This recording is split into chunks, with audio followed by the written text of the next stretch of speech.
کریمہ سورۃ حج کی میں نے پڑھی ہے، اس میں اللہ تعالیٰ فرماتے ہیں کہ دفاع تو میں کرتا ہوں مسلمانوں کا۔ میں نے جو یہ اعلان کیا ہے نا کہ میں کافر کو معاف نہیں کروں گا اور کبھی اس کو بخشوں گا نہیں، یہ کفار سے مسلمانوں کا بہت بڑا دفاع ہے۔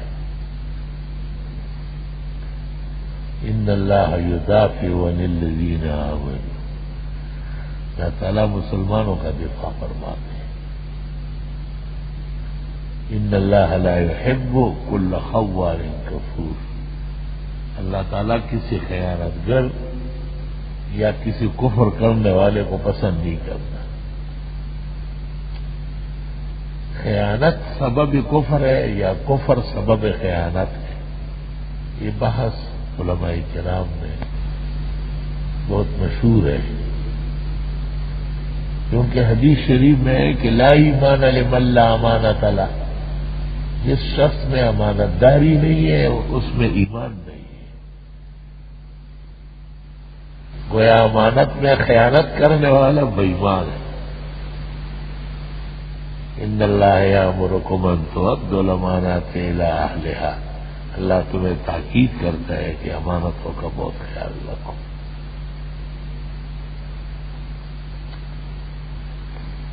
امانت صرف اس کو نہیں کہتے کہ آپ کسی کے پاس کسی نے 500 روپے رکھے اور آپ نے واپس کیے، اور آپ کے پاس 5000 رکھے اور آپ نے واپس کیا۔ اگر آپ کے پاس 5 کروڑ بھی آئے امانت، آپ اسے بدل بھی نہیں سکتے۔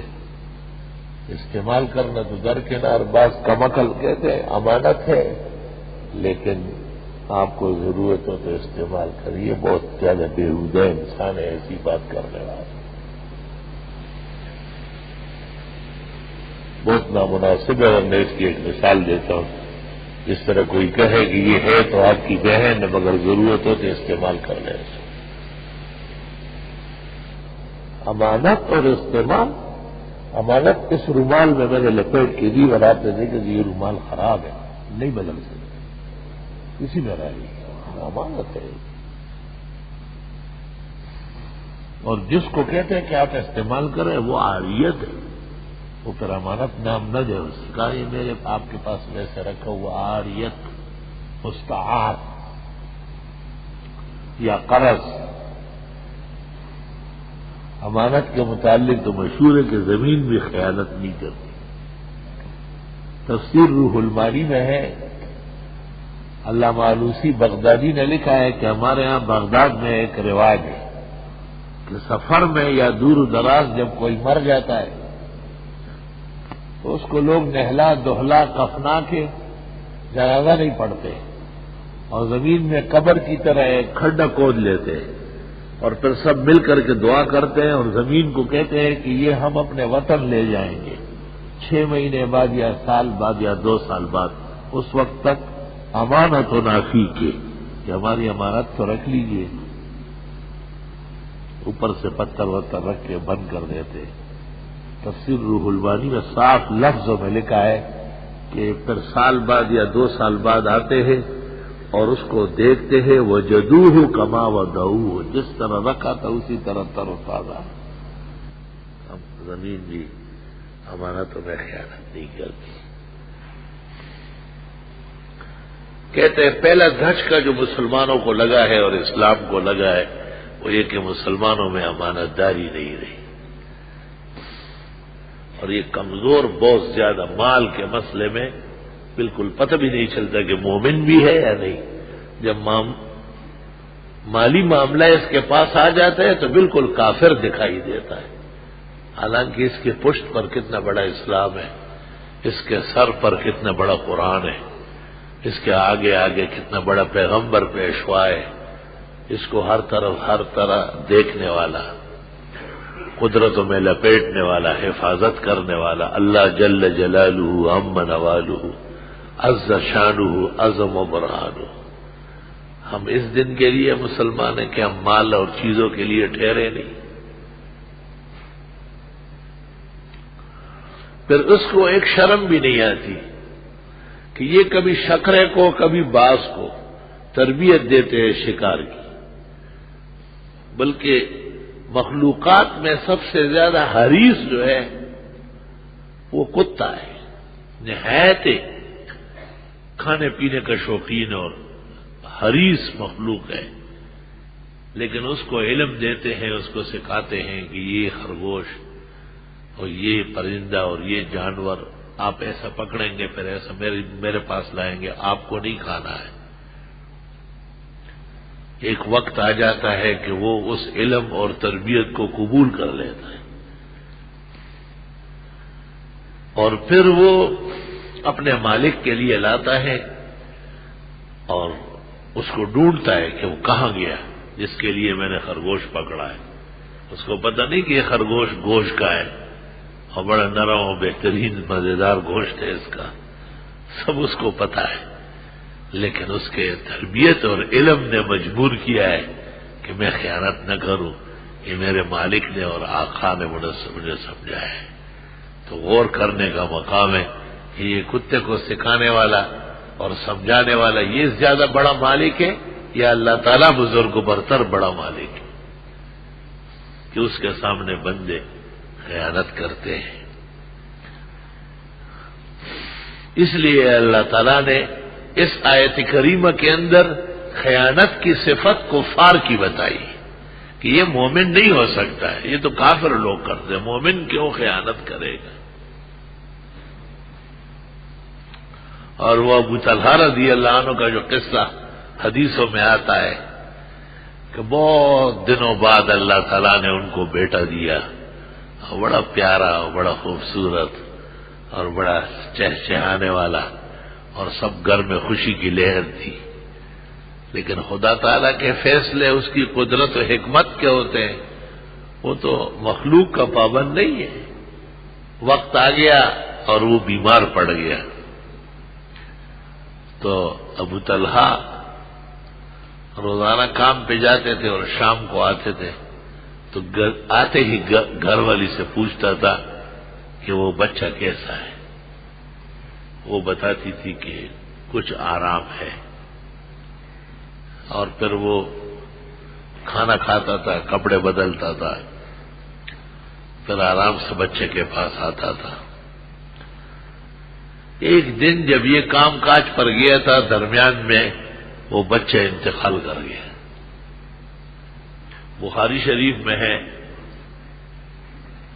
کہ اس کی اہلیہ نے سوچا کہ اب جب میرا خاوند آیا میں اس کو کہوں کہ بچہ مر گیا تو نہ وہ کھانا کھائے گا، اور سارا دن مزدوری کی ہے، چور چور ہو چکا ہے، اور یکدم گھر داخل ہوتے ہی ایسی تکلیف کی خبر سن لے تو غیرتی عورتیں اور باحیا عورتیں اور اصل گھرانوں کی عورتیں، ان کی زندگی کا مقصد خاوند کو سکون پہنچانا ہوتا۔ وہ عورت نے اپنی کتاب میں لکھا ہے نا کہ چونکہ میں مشرقی عورت ہوں، یعنی مسلمان عورت ہوں، تو بڑے عجائب و غرائب لے کے زندگی میں ان سے یہ توقع نہیں تھی، ہمیں تو موقع بھی نہیں ہے ان لوگوں کی کتابیں دیکھنے کا۔ ویسے ایک مسئلے میں نے دیکھا تو اس نے کہا ہم چونکہ مشرقی عورتیں، ہمارے ماں باپ جہاں ہمیں ڈالے اور جہاں ہمارا نکاح ہو جائے ہم وہاں بہت عزت سے رہتے ہیں، اور ہماری زندگی کے مقصد پھر دو ہوتے ہیں، ایک خاوند کی اطاعت اور دوسری اولاد کی تربیت۔ انگریز عورتیں اس طرح نہیں کرتی، وہ صرف اس ایک فعل کو جانتی ہے، وہ خاوند سے اگر اچھا نہیں پورا ہوتا تو اور خاوند کم گلیوں میں پھر رہے گا، بازار اور روڈ بھرے ہوئے مسٹنڈوں سے، اور بچہ مقصد نہیں ہوتا ان کا، تو اشتہا مقصد ہے، وہ پورا ہو گیا، اب بچہ اٹھایا دایا کو دے دیا اور کسی سینٹر میں دے دیا، وہ پھل پھول رہا ہے پھر دیکھا جائے گا، اس کی منتھلی ادا کی جائے گی۔ وہ ایک عورت بچے پر غصے ہوئی نا اور اس کو کہا بیٹے پر کہ میں دودھ نہیں بخشوں گی، تو ایسے لوگوں کی پھر اولاد بھی ایسی ہوتی ہے، اسے کون سا دودھ کہا جو میں نے پلایا، کہا ایک قطرہ بھی نہیں پلایا، اور اس زمانے میں وہ ایک دودھ نکلا تھا اس کو دانش کا ڈبہ، وہ دانش کا ڈبہ اٹھا دبیر آواز تو زمان مور خدا تھا، میری امی تو یہ ہے، آگے گائے ہے یا خنزیرنی کا دودھ ہے، آپ نے تو مجھے یہ پلایا، چھاتی کے ساتھ تو کبھی ملایا نہیں۔ عورتیں بھی ذرا انسان بن کر کے اور تربیت سمجھ لیں، اور مائیں بن کر کے اولاد کو رکھیں، تاکہ کل ایسا نہ ہو کہ دشمنوں جیسے سلوک وہ کریں، اور جیسے بیج ڈالو گے ایسے ہی پھل آئے گا۔ کیکر کے درخت میں میٹھے شہتوت نہیں ہوتے، اور شہتوت کے درخت میں کسی کو کبھی بھی کیکر کا کانٹا نہیں چبھا ہے۔ سوچتے ہوئے، قدم رکھتے ہوئے، دل تدم و قدم دواڑا پائے صاحب دی، اور پل پسم الا رکھ دچ خطا نشے۔ رحمان بابا فرماتے قدم اور دم، یعنی پاؤں رکھنا اور سانس لینا دونوں کا حساب ہوگا۔ دل تدم و قدم دواڑا پائے صاحب دی، نو پل پسم الا رکھ دچ خطا نشے، دیکھ دیکھ کے چلو، غلطی نہ کرنا، کہ ایسا نہ ہو کسی اور جگہ چلے جائے۔ حدیث شریف میں نیکی کے مقامات تک جاتے ہوئے اقدام گنے جائیں گے، اسی طرح گناہ کی جگہوں میں جاتے ہوئے بھی ایک ایک سانس اور قدم کا حساب ہوگا۔ لا الہ الا اللہ، استغفر اللہ واتوب الیہ۔ تو ابو طلحہ رضی اللہ تعالیٰ عنہ جب گھر تشریف لائے، ان کی اہلیہ بی بی نے یہ سوچا کہ اگر میں اس کو یہ کہوں، اس نے ایک عجیب ہیلا کیا، اور وہ معمول کے مطابق پوچھتا تھا کیف الغلیم، منا کیسا ہے؟ تو اس نے کہا استراحہ، پکا پکا آرام آ گیا۔ حدیث شریف میں ہے کہ آدمی جب مر جاتا ہے اس کو پورا آرام آ جاتا ہے۔ دنیا میں تو آج سر میں درد ہے، کل پیٹ میں مروڑتا ہو، کبھی ٹانگوں میں درد ہو، کبھی کمر کا درد۔ دنیا تو تکلیف کی جگہ ہے۔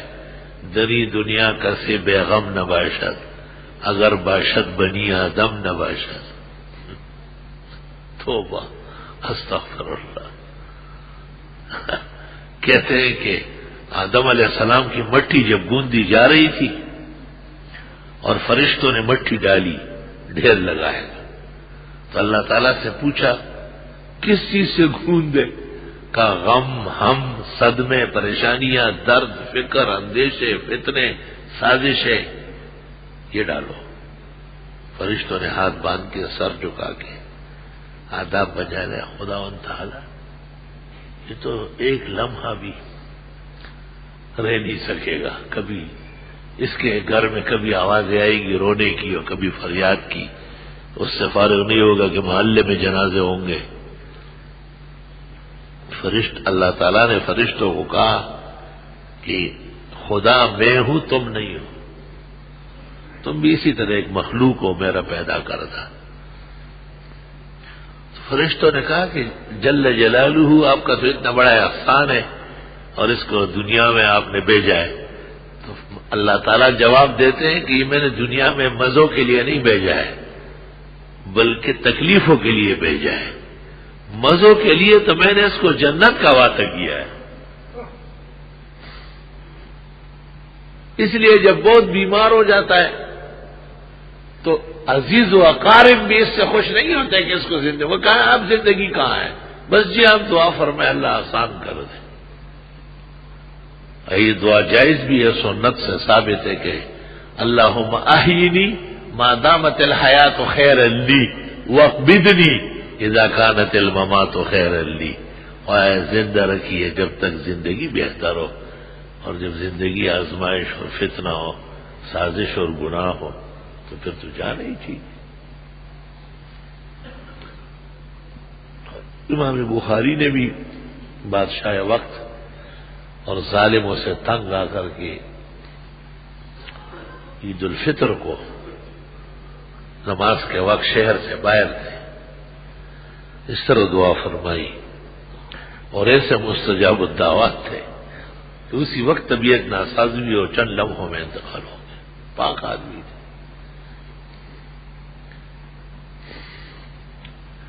علماء کہتے ہیں کہ وہ یہ کیوں دعا نہیں کرتے کہ اللہ لوگوں کو اچھا کرے اور میرے مطیع و فرما بردار بنائے، اور انہیں شکر نعمت یہ دعائیں بہت مانگی گئی لیکن یہ نہیں قبول ہوئی۔ ہر دعا نہیں لگتی، ہر دعا لگتی تو ابراہیم علیہ السلام کا باپ آزر کافر کیوں مرتا، اور نوح علیہ السلام کا بیٹا کینعان کیوں دنیا سے کافر جاتا، اور پیغمبر اسلام کا چچا ابو طالب کیوں دنیا سے بغیر ایمان کے جاتا؟ ہر دعا کسی کی بھی نہیں لگتی. ام للانسان ما تمنا، اللہ سورۃ نجم میں کہتے جو تم مانگو گے وہ دوں گا. فللہ الآخرۃ والأولى، یہ تو خدا کی شان ہے. بہت ساری چیزیں آپ کی اٹک جائے گی. رسول اللہ صلی اللہ علیہ وسلم نے فرمایا کہ میں نے 3 دعائیں مانگی، 2 قبول ہوئی اور ایک پر بہت مزاحمت کے باوجود مسترد کر دی گئی. ایک دعا میں نے یہ مانگی کہ جس طرح گزشتہ اقوام اور امتیں نافرمانی کی وجہ سے ملیامیٹ ہو جاتی، قوم سمود ہو، قوم عاد ہو، قوم نوح ہو، قوم لوط اور قوم مدین، سب کے سب صفحہ ہستی سے مٹ گئی، تو میری یہ امت اس طرح نہ ہو، یہ قیامت تک رہے. حق تعالی نے کہا قبول ہے. پھر میں نے دعا مانگی کہ خدایا کہ ایسا ظالم ان پر مسلط نہ ہو جائے، ایسا بادشاہ نہ آئے جو ان کو بہت زیادہ نقصان پہنچائے.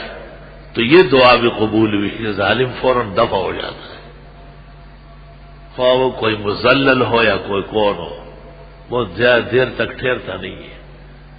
حجاج ابن یوسف ثقفی جب مر گیا، اس کی پیدائش سے لے کے موت تک کا حساب لگایا گیا تو 120 قتل ناحق یومی آ گئے، ناحق.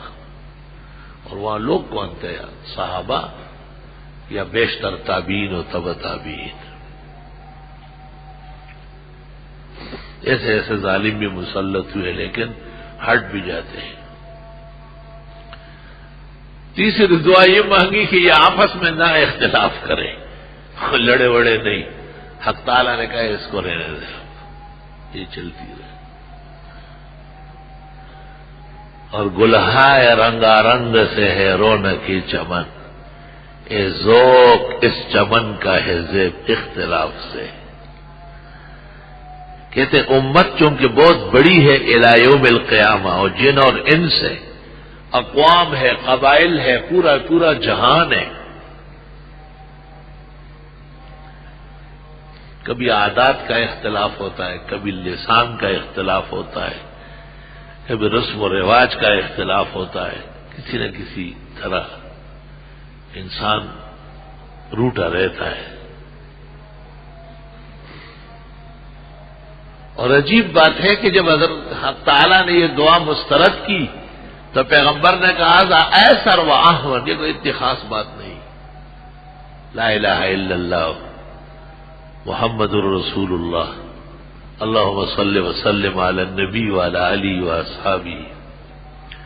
علماء نے اس کی بہت تفسیر بیان کی ہے کہ اس کا کیا مطلب ہے. ھذا ایسر وھذا احون. ایک تفسیر یہ ہے کہ اصل دین پر اتفاق ہوگا، جیسے توحید، سنت، 5 نمازیں فرض قطعی یقینی، 5 اوقات، رکعتیں، تمام مذاہب میں فجر کی 2 رکعتیں اور ظہر کی 4 رکعتیں اور عصر کی بھی 4 ہیں، مغرب کی 3 ہے اور عشاء کی 4 ہے.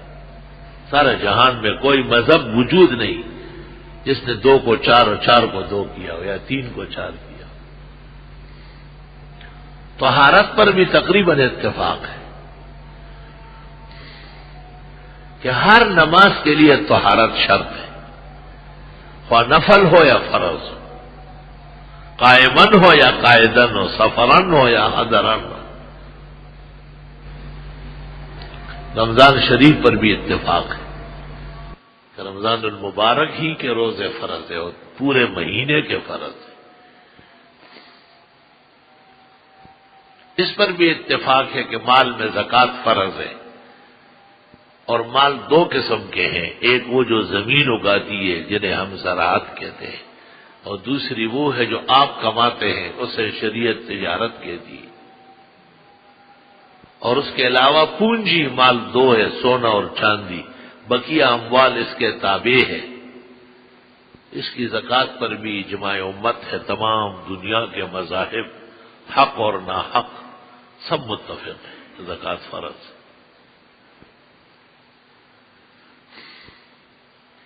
اس پر بھی اجماع امت ہے اور تمام فرق متفق ہے کہ قیامت تک رسالت و نبوت صرف اور صرف حضرت محمد مصطفیٰ صلی اللہ علیہ وسلم کی ہوگی. روافض نے اس میں آنگی بانگی امام کے نام و علی و حسن حسین کے نام کیے، لیکن برسر عام نہیں کہہ سکتے. ختم نبوت کی تحریک میں روافض بھی ساتھ ہوتے ہیں. خوارج اور معتزلہ اور قدریہ اور جبریہ اور جہمیہ، سب کے سب جتنے فرق دنیا کے اندر ہوئے ہیں، سب کے یہی اعتقادات ہیں. اس پر بھی اتفاق ہے کل کلمہ گو مسلمانوں کا کہ مرنے کے بعد آخرت ہے اور جزا و سزا ہے اور قیامت قائم ہوگی. اس پر بھی اتفاق ہے کہ میزان کا ترازو لگے گا، نیکیاں حسنات کے پلڑے میں، گناہ سیئات کے پلڑے میں تلے گی. اس پر بھی اجماع امت اور اتفاق ہے کہ قبر کے اندر سوال جواب ہے اور 5 سوالات ہیں، ان پر بھی اتفاق ہے. اس پر بھی اجماع امت ہے کہ جہنم کے اوپر پل باندھا جائے گا اور اسی سے لوگوں کو گزرنا ہوگا. نجات یافتہ لوگ آرام سے، خوشی سے، سکون سے گزر جائیں گے اور ایمان و اعمال کے جو کمزور ہیں ان کے لیے خطرہ ہوگا. اور اس پر بھی اجماع امت ہے تمام مذاہب عالم جنہوں نے بھی آسمانی دین وہی رسالت اور نبوت کا قول کیا ہے، وہ یہ بات مانتے جانتے ہیں کہ جنت ایک حقیقت ہے جس کی مثال دنیا میں اور اس سے پہلے کبھی نہیں. ایمان و نیک اعمال والوں کو اللہ وہ عطا کرے گا. اور یہ بھی کہ جہنم سزا کی انتہا ہے اور وہ اللہ نے کفار کے لیے اور جرائم پیشوں کے لیے رکھی ہے. یہ کوئی خیال نہیں، دھمکی نہیں، تصور نہیں، تخیل نہیں، بلکہ یہ حقائق ہے. قرآن کریم میں اللہ رب العزت نے کہا ہے جیسے آسمان و زمین ہے اور جس طرح تمہاری باتیں ہیں اس سے زیادہ یقینی یہ چیزیں ہیں. یہ سب متفقات ہیں. پھر اس سے کوئی فرق نہیں پڑتا ہے کہ نماز کے لیے ہاتھ اتنے اٹھائے یا یہاں تک اٹھائے اور ہاتھ باندھے ہیں یا کھلے چھوڑ دیے. یہ اختلافات ائمہ کی ہوتی ہے، علماء دین کی رہتی ہے. تو چونکہ بنیاد متفق ہے کہ نماز فرض ہے اور پہلی تکبیر اور اس کے ساتھ رفع یدین یہ بھی سنت ہے، تو اس کے بعد کے چھوٹے چھوٹے اختلافات امام کے پیچھے شافعی اور احمد کہتے ہیں پڑھ سکتا ہے، امام ابو حنیفہ اور مالک کہتے ہیں کہ نہیں پڑھ سکتے. یہ خطرے والی بات نہیں ہے. کچھ لوگ ایسے ہی کم عقل ہوتے ہیں، وہ اپنی عقل و خیال کو حاکم سمجھتے ہیں. جاہل کی عقل بھی جاہل ہوتی ہے، بے دین آدمی کی عقل اور سوچ بھی بے دین ہوتی ہے. وہ ترازو تھوڑا ہی ہے کہ اس سے آپ سوچتے ہو ابکو بکو کرتے ہیں. عالم کی عقل حجت ہے، محدث کا فہم وہ مدرک ہے، وہ شریعت کے تول ترازو ہے. اب دیکھو کتنی عجیب بات ہے. میں صرف 2 مثالیں دیتا ہوں تاکہ آپ کو عقل آ جائے کہ اس سے کوئی فرق نہیں پڑتا ہے ائمہ دین کے اختلافات، فقہاء و مجتہدین کے، لیکن ان تمام میں حق اور زیادہ مضبوط قرآن و سنت کے قریب ترین مفہوم وہ امام ابو حنیفہ رحمۃ اللہ علیہ. چونکہ 1700 صحابہ، علی اور ابن مسعود یہ سب کوفہ میں آباد ہوئے ہیں اور کوفہ کے اندر جتنے کائنات تھی وہ سب کے سب امام ابو حنیفہ کی فقہ پر متفق تھی. اور حضرت عمر جب مدینے سے کوفہ خط لکھتے تھے تو فرماتے تھے من رأس الاسلام الی مرکز الاسلام. مدینے کو کہتے اسلام کا سر اور کوفے کو کہتے اسلام کا مرکز. اتنا بڑا علم کا مقام تھا. تو امام بخاری جب اپنا سفر بتاتے ہیں اتنی مرتبہ بصرہ گیا، اتنی مرتبہ حجاز گیا، اتنی مرتبہ بغداد گیا. ونسیت کم دخلت الکوفہ، یہ نہیں بتا سکتا ہوں کہ کوفہ کتنا زیادہ جانا پڑا، یاد نہیں ہے. امام بخاری جیسے حافظ کہتے ہیں کیونکہ کوفہ کے بغیر 20 نہیں ہو سکتا تھا. اس کے امام علی الاطلاق فقیہ العراق امام ابو حنیفہ ہے. اب وہ اکیلے نہیں ہیں، ان کے جو ہے نا 50 مجتہد شاگرد ہیں، ان کو ساتھ بٹھایا اور ابو حنیفہ نے 55 حج کیے ہیں نصف سے زیادہ زندگی مکہ و مدینے میں گزری، اس لیے ان کی نماز، ان کا طریقہ کار یہ سب سے قوی و مضبوط ہے۔ لیکن اور ائمہ نے بھی کسی کسی روایت اور حدیث کا سہارا لیا ہے، اور پیغمبر فرماتے ہیں جو بھی جس ستارے کے پیچھے چلے روشنی پائے گا، اس لیے انہیں بھی اہل حق ائمہ کہتے ہیں۔ اور جو امام مولانا اشرف علی کی طرف منسوب ہے کہ انہوں نے کبھی کہا ہے کہ اپنے مذہب کو چھوڑو نہیں اور دوسروں کو چھیڑو نہیں، تو آگے پھر یار لوگوں نے اس کو اتھے اتھے فٹ کرنا شروع کیا، حالانکہ مذاہب 4 ہے صرف۔ ہم حنفی ہیں تو ہمیں کیا ضرورت ہے مالکیت چھیڑنے کی، اور مالک والوں کو کیا حق ہے کہ وہ شافی اور حنبلیوں کو چھیڑے؟ بس دا سلور والا مذہب سارا حق دی ماں ہوتا پکے پیدا کوئی اختلاف۔ دین کی بنیاد اور دین کے اصل کے اعتبار سے چاروں مذہب برحق ہیں۔ ہمارے یہاں چونکہ حنفی فقہ ہے، حنفی علم ہے، حنفی مدرسے ہیں، حنفی سوال کا جواب فوری آ سکتا ہے، ٹھیک ہے۔ ہمارے یہاں شافی طلباء ہیں ملکوں سے، مالکی طلباء ہیں، وہ 8-8 10-10 سال ہم سے پڑھتے ہیں، جس وقت وہ فارغ ہو کے جاتے ہیں تو ان پر ہمارا رنگ بہت زیادہ ہوتا ہے، لیکن ہم انہیں کہتے ہیں کہ وہاں جا کے شرارت نہ کرو، اور وہ جو پہلے سے مالکی مذہب ہے یا شافی فقہ ہے اس کا احترام کریں، اس کا احترام کریں، اسے نقصان نہ پہنچائے۔ لیکن بدعتی مذہب نہیں ہے، وہ بغاوت ہے۔ صحابہ کو برا کہنے والے وہ مذہب نہیں ہے، وہ خوارج ہے، روافض ہے۔ مولانا اشرف علی نے ان کے متعلق نہیں کہا ہے قادیانیت مذہب نہیں ہے، پرویزیت مذہب نہیں ہے، یہ شاڑے بشاڑے ہیں، یہ اسلام کے مکان کو، اسلام کی عمارت کو گرانے والے لوگ ہیں، اس لیے یہ دشمن ہے اسلام کے اور دین کے۔ ان کے متعلق مولانا اشرف علی نے کبھی بھی نہیں کہا ہے کہ ان کو چھیڑو نہیں، ان کو سمجھاؤ، منواؤ، اور مقدور پر کوشش کرو کہ اللہ ان کو بھی ایمان نصیب فرمائے۔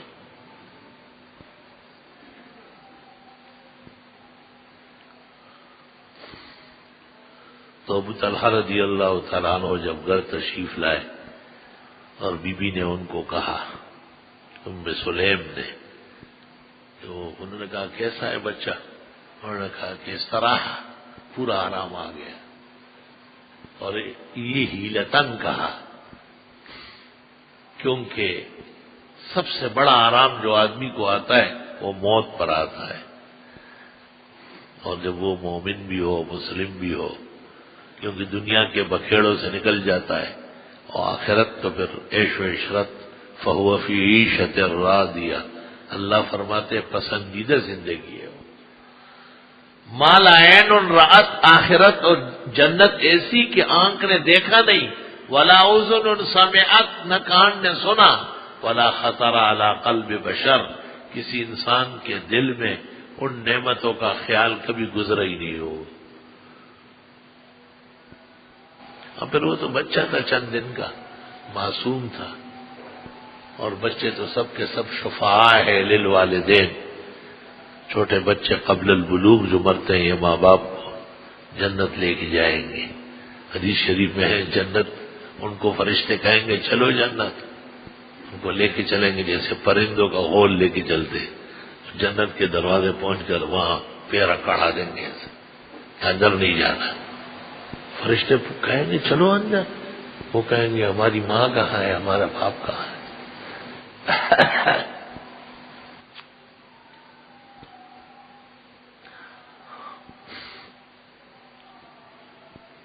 فرشتے وہیں سے اللہ رب العزت کے پاس دوڑتے ہوئے آئیں گے۔ حق تعالیٰ کہیں گے وہ کدھر ہے؟ وہ تجھے جہنم میں ہے گناہوں کی وجہ سے۔ حق تعالیٰ فرمائیں گے یہ میری جود و کرم کے خلاف ہے کہ بچوں کو دروازے پہ چھوڑو، ان کے لیے ان کے ماں باپ کو باہر نکالو اور ان کے ساتھ جنت لے جاؤ۔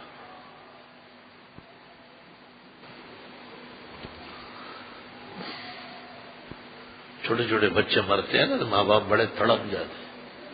وہ لوگوں کے لیے چھوٹا ہوتا ہے، ان کے لیے چھوٹا نہیں ہوتا، ان کے لیے تو آسمان ٹوٹ چکا ہوتا ہے۔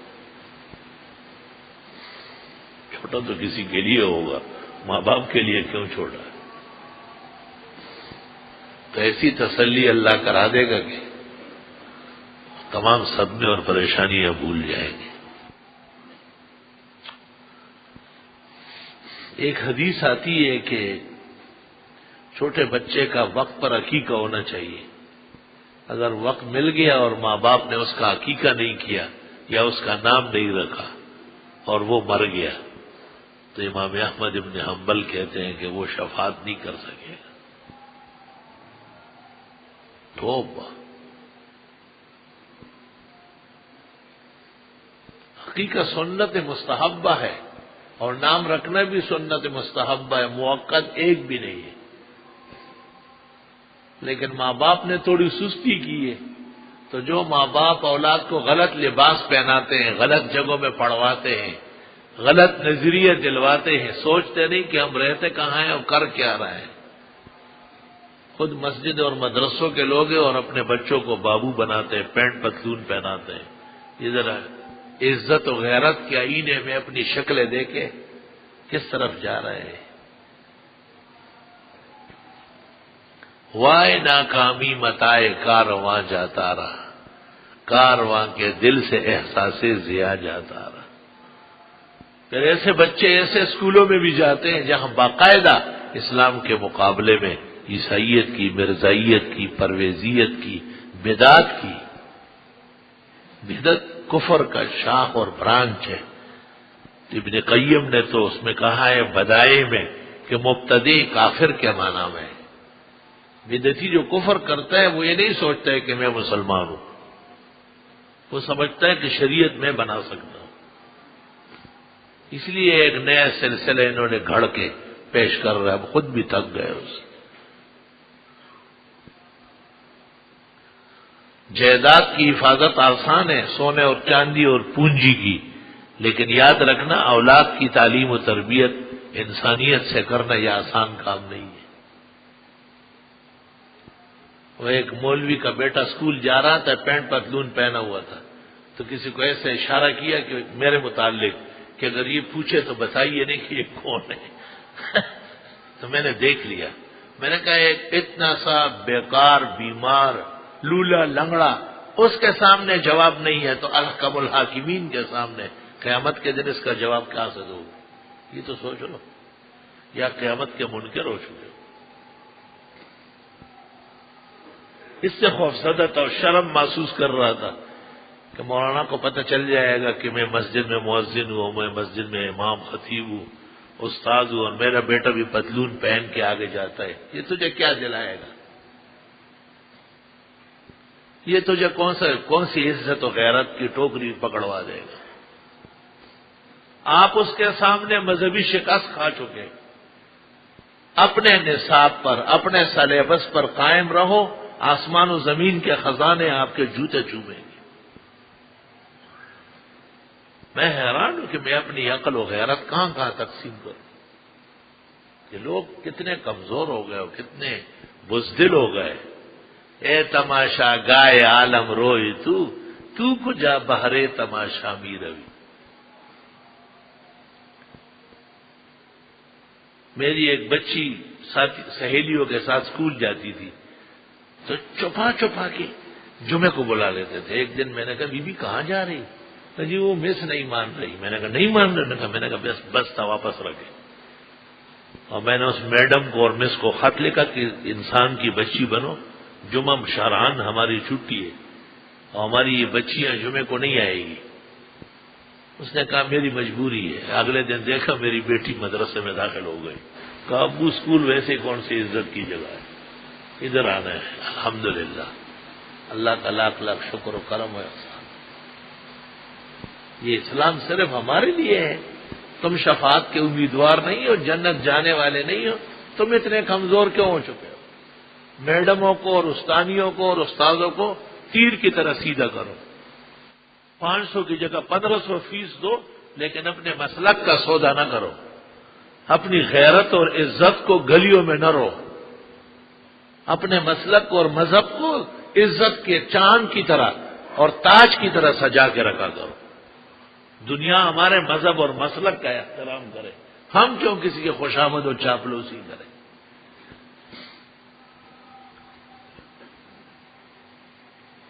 ان کے اسکولوں اور کالجوں پر ان کا رزق موقوف ہے۔ اللہ فرماتے ہیں وَفِي السَّمَاءِ رِزْقُكُمْ، رزق کے فیصلے میں آسمانوں سے کرتا ہوں۔ یہ بڑی ہائی اسکول میں پڑھ لیں گے تو پھر عزت کمائیں گے۔ قرآن کہتا ہے یبتغون عندهم العزت، اس سے ملتی ہے، فإن العزت للہ جمیعا، عزت کے سارے خزانے صرف اللہ کے پاس۔ یہ سمجھتے ہیں کہ اگر یہ نہ ہوا تو مستقبل تاریک ہو جائے گی۔ قرآن کہتا ہے وَلِلَّهِ خَزَائِنُ السَّمَاوَاتِ وَالْأَرْضِ، خزانے آسمان و زمین کا صرف میرے اختیار میں ہے، میں نے کسی کو اس میں شریک نہیں بنایا ہے، نہ ملک مقرب، نہ نبی مرسل، نہ ولی متقی، سارا جہان میرا محتاج و پابند ہے۔ ہم کہتے ہیں کہ تم شوق سے کالج میں پڑھو، پارک میں کھیلو، جائز غباروں میں اڑو، چرخ پہ جھولو، بس ایک سخن بندے عاجز کا رہے یاد، اللہ کو اور اپنے حقیقت کو نہ بھولو۔ تو دو شعر لے لیتے یا آخری چھوڑ دیتے۔ قرآن میں اللہ نے یہود کی مذمت کی ہے، افتؤمنون ببعض الکتاب وتکفرون ببعض، کچھ مانتے ہو کچھ نہیں مانتے ہو، فما جزاء من یفعل ذلک منکم الا خزی فی الحیاۃ الدنیا، دنیا میں ذلیل ہو جاؤ گے، ویوم القیامۃ یردون الی اشد العذاب، اور قیامت کے دن اور سخت عذاب میں پٹ جاؤ گے۔ قرآن تو دیکھو، قرآن کیسے انسان بنا رہا ہے۔ تو حضرت ابو طلحہ نے بڑے آرام سے کھانا کھایا، کپڑے بدلے، دم بخود ہو گیا۔ اس کے بعد پاک بیوی نے، نیک خصلت عورت نے، اسلام کے فخر و مفخر بیوی نے اس کو کہا ایک مسئلہ پوچھتی ہوں اور اس کا جواب آپ کو دینا ہے۔ مسئلہ یہ کہ ایک بہت بیش بہا اور بہت قیمتی امانت کسی نے کسی کے پاس رکھا، اور یہ میری امانت ہے، میں کسی وقت بھی آؤں تو لے جا سکتا ہوں۔ وہ امانت وہاں رہی چند دن، چند مہینے، اس سے بڑی محبت ہو گئی اور وہ سب اس سے پیار کرتے تھے۔ اب وہ اصل مالک آیا اپنی امانت کو لینے کے لیے، تو یہ لوگ خوشی خوشی دے یا اس کو روکنے کی کوشش کرے، رونا دھونا شروع کر لے اور چوری چکوری مچائے۔ تو ابو طلحہ نے کہا توبہ توبہ، امانت میں خیانت، ایمان چلا جائے گا، خوشی خوشی حوالے کر لے، وہ ہے ہی اس کا۔ تو بیوی نے کہا وہ جو بچہ تھا ہمارا وہ اللہ کی امانت تھا، حق تعالیٰ نے اسے بلا لیا ہے، اور کپڑا اٹھایا۔ ابو طلحہ کہتے ہیں دیکھ کے میرا سینہ پھٹنے لگا، لیکن بیوی کا اتنا بڑا ایمان دیکھ کر کہ مجھے تسلی کا سامان دے رہی ہے اور مجھے صبر کی کس طرح استقامت کی تلقین کر رہی ہے، تو مرد جب مرد ہو تو وہ عورت سے نیچے نہیں ہوتا۔ تو اس نے کہا میں نے بھی استقامت اور خوشی خوشی ظاہر کی۔ فجر کی نماز میں رسول اکرم صلی اللہ علیہ وسلم کی خدمت میں گیا،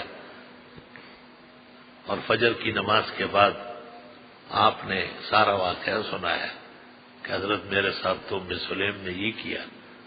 پیغمبر نے کہا حق تعالیٰ تمہارے رات کے افعال و اقوال پر بہت خوش ہے، اللہ تم دونوں میاں بیوی سے بہت زیادہ خوش ہے۔ اور بخاری میں ہے اس کے بعد ان کے اس بچے کے بعد 9 بیٹے ہو گئے، کلہم قرأوا القرآن، سب قرآن خوان و قرآن دان بنے۔ بخاری جلد اول کتاب الجنائز۔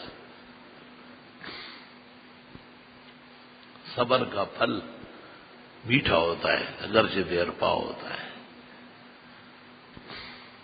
دنیا تکلیفوں کی جگہ ہے، تکلیفوں کے لیے کوئی عقیدہ چھوڑتا ہے، اور دنیا کی چیزوں کے لیے کوئی اپنا ایمان اور جس جیسی دولت نہیں ہے۔ قرآن شریف میں اللہ فرماتے ہیں قیامت کے دن کافر کبھی ایک بہانہ کبھی دوسرا بہانہ، اس کے بعد اللہ کہے گا اگر یہ موجودہ زمین سونے سے بھر کے آپ دینا، ایمان کے مقابلے میں نہیں چلے گی، ایمان چاہیے۔ ایمان کیوں نہیں لایا؟ اللہ تعالیٰ ایمان محفوظ فرمائے. ان اللہ یدافع عن الذین آمنوا، اللہ تعالیٰ اصل دفاع کرنے والے ایمان والوں کی طرف سے. ان اللہ لا يحب كل خوان کفور، اللہ تعالیٰ خیانت گروں کو اور کفار کو پسند نہیں کرتا.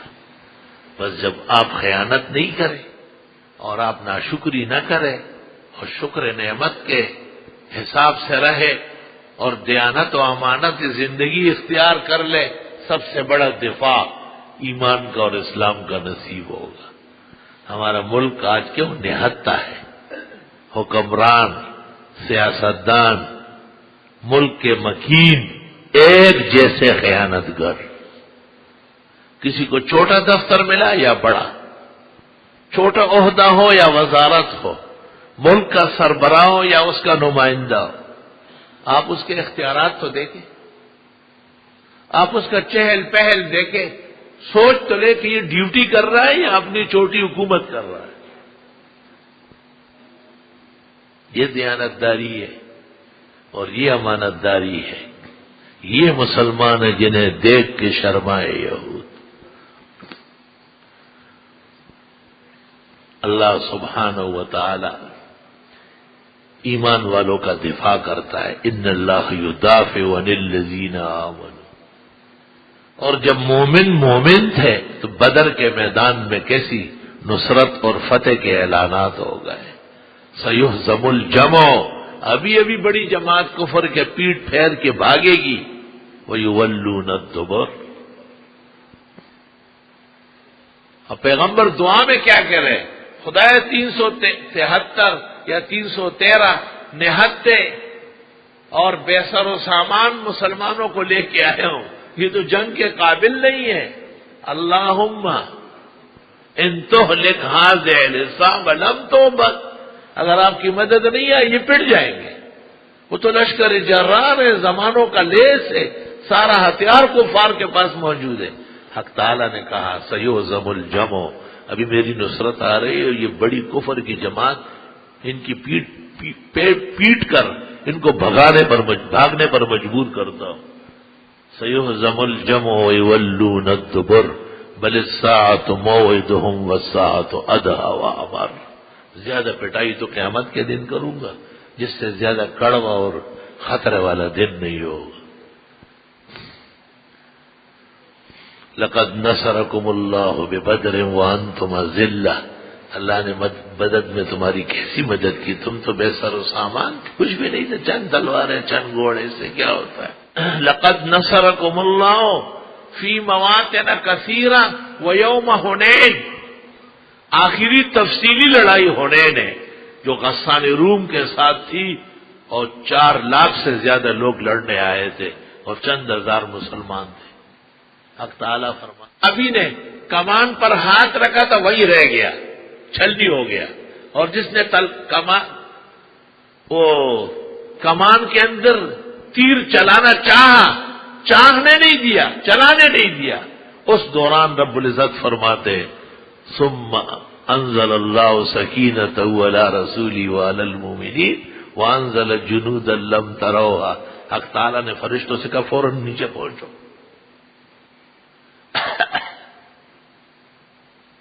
اور بخاری میں ہے ایسے موقع پر لوگ بھاگتے ہیں، چھپتے ہیں، اور حضرت میدان میں آپ اپنے گھوڑے سے سفید خچر سے نیچے اترے، بجائے خچر کو تیز کر کے نکلنے کے، اور آپ نے کہا انا النبی لا کذب انا ابن عبد المطلب، میں پیغمبر ہوں، اس میں کوئی جھوٹ نہیں، اور میں عبد المطلب کی آل و اولاد میں سے میدان سے بھاگوں گا. السفلی وکلمۃ اللہ ہی العلیٰ، ہم نے کفاروں کی ساری بول زمین میں دفنا دی، سارے جھنڈے گڑوائے، اور ہم نے مسلمان اور کلمہ گو کا جھنڈا اونچا کیا اور ہمیشہ کے لیے ان کو فتح عطا فرمائی. ان اللہ یدافع عن الذین آمنوا، دفاع تو اصلا اللہ فرماتے ہیں. ان اللہ لا يحب كل خوان کفور، اللہ تعالیٰ کو خیانت گر اور کافر پسند نہیں ہے. مسلمان دفاع تب کر سکتے ہیں جب وہ دیانت پیدا کرے، امانت پیدا کرے، صداقت پیدا کرے، پھر اللہ کی طرف سے نصرت کی بارش ہوتی ہے۔ اللہ جل جلالہ عم نوالہ عز شانہ عظم برہانہ کل عالم کے مسلمانوں کی موافقت فرمائے۔